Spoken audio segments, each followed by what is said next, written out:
We're back. Yeah. Okay. So I had just asked you, Alan, whether you noticed a real life impact of these talks that you gave at work, and not just how they were received, but whether they began to create a seed that led to changes in people. Right. Because I think one of the great challenges was I loved reading your book. One can read a little snippet, feel very elevated. Then you go about business as usual because the resistance to change is so great, the work is so great, and the need for an ongoing guide in that work is so great. Right. So I'm interested to hear the impact on people. Yeah. That's the bottom line, of course, and it ties into what I said earlier. If you have and this could be a feel-good book, and I'd be very disappointed if people just saw it as read it, feel good, and go back to the regular routines. Right. I would consider it a failure if that was the case. If it sold 1 million copies, then maybe not so much. but That'd be a little bomb to the wound. Yeah, that's right. It wouldn't feel quite as bad as I'm sitting on the beach. But the idea is to be transformational. Now, the Talmud, of course, says we're not required to finish the work, but we are required to start. So I feel like I'm starting the work. I've been doing these now for about 1.5 years. Have I seen, I send these out every week. Yes. And I got a call from my old boss, very successful man, ran a large construction company, and he said, Alan, has any of this turned into work for you? So he saw these little weekly messages as an opportunity to maybe impress a client and get more work. Right. If that happens, great. It's certainly not the intention by any means. The intention is to simply get people to begin the process, and it reaches thousands of people every week, and hopefully the book will reach many, many more. And the goal of the book, and I did this consciously when I write them on several levels, and I hope that this comes through. I write them at a surface level. It's kind of just exploring basic. What does it mean to listen? What does it mean to be happy? What does it mean to have gratitude? And I quote people like Socrates and even Henry Ford, and you can glean something right off the top. Gee, I should be more grateful because gratitude is the very thing that connects us and glues us together. And if that works for you, that's wonderful. That's fabulous. There's another level below that starts to question, what do we mean by gratitude? Is gratitude just feeling good for something we hoped we were going to get, and that cost the person who gave it to me something, either monetarily, temporally, or emotionally? Or can I even be grateful for the things that appear in my life that I didn't want, that don't feel like gifts to me at that moment, with the spiritual confidence that this is for my own good?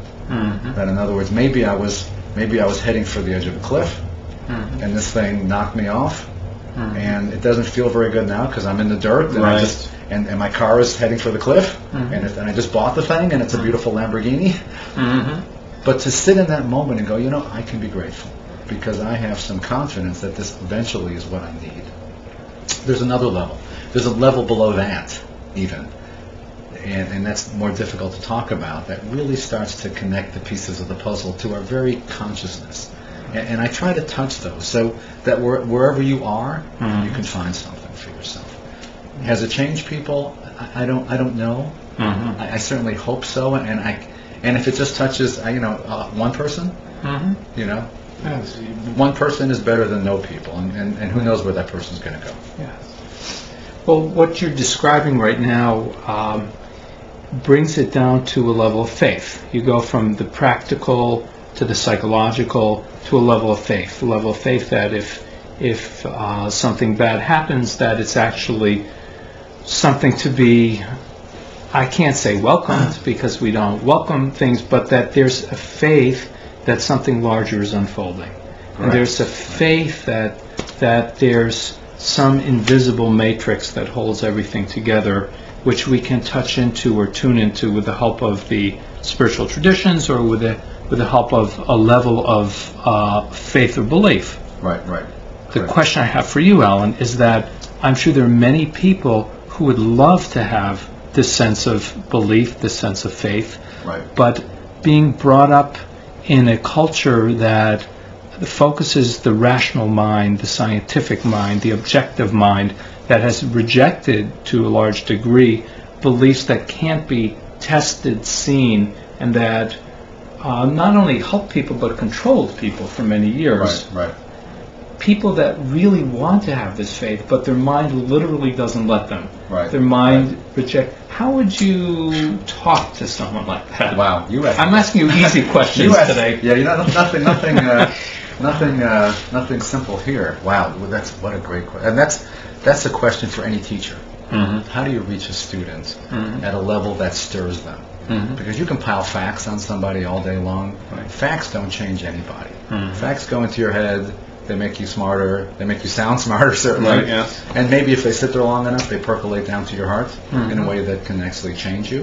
And that's my process. I tend to absorb things here. Mhm. They sit there, they bounce around, and then when you live it, it doesn't get here until you've lived it. Yeah. Until you've experienced it on your skin. So I'll have this idea of non-duality. Mhm. Sounds, well, you could talk about non-duality all day long. Yeah. Sounds wonderful until you hit a moment in which you experience that. Mhm. It can't change you. Right. But at least it's there, available for you for when you hit those moments. Right. So if you can get somebody to even think of the possibility that something unwelcome in their life is a gift, Yes. and maybe they read it in my book, they go, it's nonsense, Right. but it's sitting there, Mhm. and suddenly it happens to them. God forbid it's not something terrible, but maybe it's losing a job. Mhm. Maybe it's needing to move. Maybe, God forbid, it's a little ill health that you recover from, but that through that process you re-engage. And if you go, wow, I read in Lurie's book that maybe this thing that feels bad is actually good for me, Right. or maybe this thing that I'm afraid of is actually a doorway to growth. Mhm. And that moment hits you when you can use it. Yes. I think it's a tool that suddenly Right. locks into place Yes. and changes you. Right. And those are moments of grace. You Yes. have no control over those whatsoever. They appear, as far as I can tell, unbidden from their source, from Okay. God, if you will. Mhm. It's an unmerited, spontaneous self-revelation that happens. And it happens to you, and if you're ready for it, it can change your life. If you're not ready for it, you can push it away. But there's a wonderful Buddhist saying that says that transformation is an accident. That enlightenment, nirvana, is an accident, but by meditating, you become more accident prone. Yes. Right. Yeah, I love that. Yeah. I love that too. Yeah. And so hopefully this book will make people more accident prone. Yeah. Yeah. in a spiritual sense. Yes, the other thing I thought of as you were talking is imagine someone throwing out seeds, right? Now, if the ground is fertile, in other words, if someone is reading that passage just on a day when something happened to them or they're open for some reason, that seed can drop in and grow, Right. right? Or that the seed may be lying there and at some point something happens that allows it to take root. Right. But then that seed needs to be watered, needs to be nurtured. When someone connects to a tradition, a spiritual tradition, it's kind of a way of watering it, nurturing it on a regular basis. Beautiful. Yeah. So many people nowadays don't have a spiritual tradition, yet they so want to grow and water these moments of opening, or these seeds that come in. That's beautifully said. Yeah. What would be a next step for a person that something opens? How would you counsel them, or what to help continue this process that you're activating with your book? Wow. I think step one is simple awareness. Mm-hmm. Is simple awareness. Learning to differentiate the different calls to attention, the different voices, if you will, that happen. Mm-hmm. There's a voice that pulls you this way, there's a voice this way. There's one voice that's different. It's the still small voice, right? There's one voice, but there's a lot of voices of ego and ambition and desire and need, and we tend to kind of say that's all me. Mm-hmm. That's just me. Well, it's not you. These are things that have been created by you, but they're things. Mm-hmm. They're not you. And to start to recognize, boy, this recurring habit I have of being offended by people, or this recurrent habit I have of thinking everybody is selfish or people are unfair. That's not you. That's a little story you've created in your head. Mm-hmm. And to pull that out and to be able to look at it and go, wow, I created this thing. Mm-hmm. What's it all about? How can I grow it up so I can use it in positive ways? I think, as you said, requires a spiritual practice. Mm-hmm. And we get religion upside down. We think that we start with religion as telling us who we are and what to believe, and then that springs forth in terms of faith. That really the opposite is true.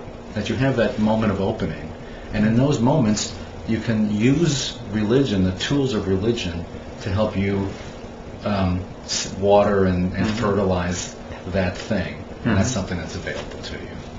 So, thank you so much. Great talking to you, It's been a Alan. lot of fun. Always a pleasure. And I appreciate you not pulling any punches.